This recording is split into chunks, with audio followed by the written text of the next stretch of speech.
Well, good morning, everyone.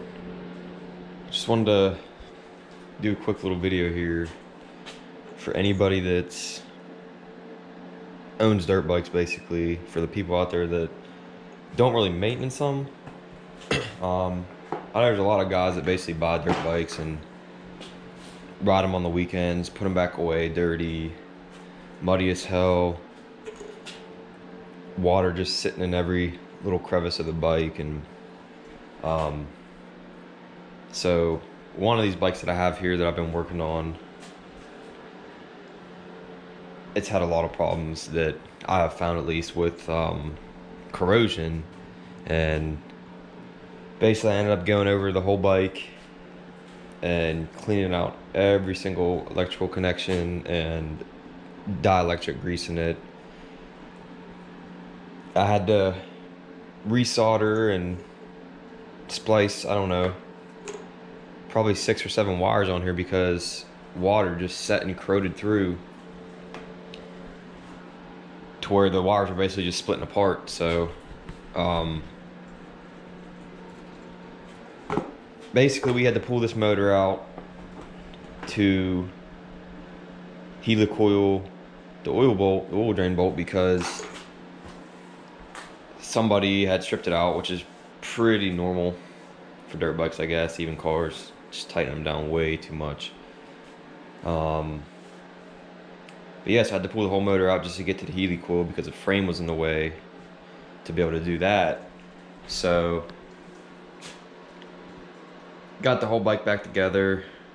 Just actually did valve adjustment on it. And what had happened was, once I got it back together, we couldn't get the thing to fire. So we talked to the guy and he said that he hasn't even put fuel in a bike for a year. So most likely bad fuel was the culprit, is what we thought. But no, put good fuel in it, still wasn't starting, wasn't firing. So that's why we ended up doing the valve job, which the valves weren't crazy bad out. I mean, not enough that I would think they wouldn't start the bike. But I adjusted the valves anyways and still couldn't get the bike to fire. So this morning I was out here messing with it and I found the culprit for it, which I already split this wire open, but this is for the fuel pump. And I don't know if you guys can even see that or not, but 100% completely just corroded in half, just split.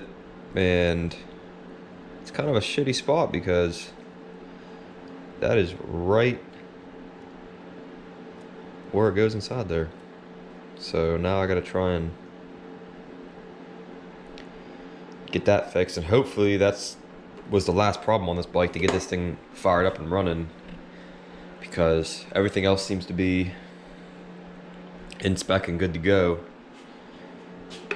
But it's just one little thing that I didn't catch tearing this bike apart somehow, because, well, I don't really know how. I had this whole thing apart, every single connection dielectric greased, and that thing just decided to fray apart afterwards.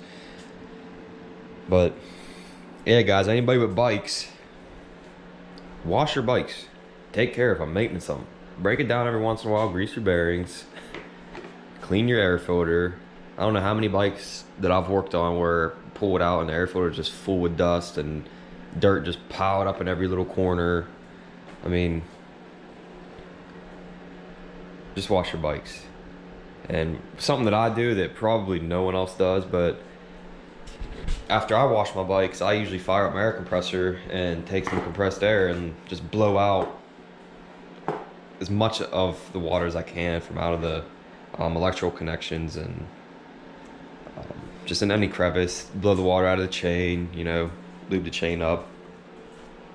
Which, this is after every ride that I do.